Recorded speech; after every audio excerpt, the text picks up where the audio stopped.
Hello guys, আজকে আমরা চলে আসলাম মক্কা শরীফের গুরুত্বপূর্ণ কিছু মসজিদ নিয়ে। চলুন দেখা যাক।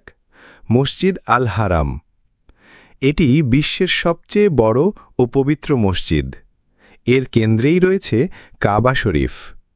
মসজিদে তানিম, এটি মসজিদে আয়েশা নামেও পরিচিত। ওমরা বা হজে ইহরাম বাঁধার জন্য জনপ্রিয় মিকাত পয়েন্ট।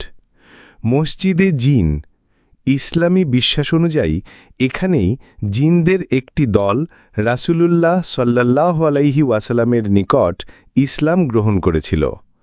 মসজিদে নামিরা, আরাফাত ময়দানে অবস্থিত এই মসজিদে হজের দিনে খুতবা প্রদান করা হয়।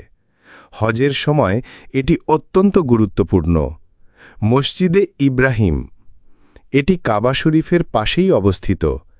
মাকাম ইব্রাহিমের কারণে বিশেষ মর্যাদাপূর্ণ। মসজিদে রাজি, একে ঐতিহাসিক মসজিদ বলা হয়। রাসূলের বিজয় লাভের সময়ের স্মৃতি বহন করে। মসজিদে কাকিয়া, মক্কায় ওমরার ইহরামের জন্য আরেকটি পরিচিত স্থান।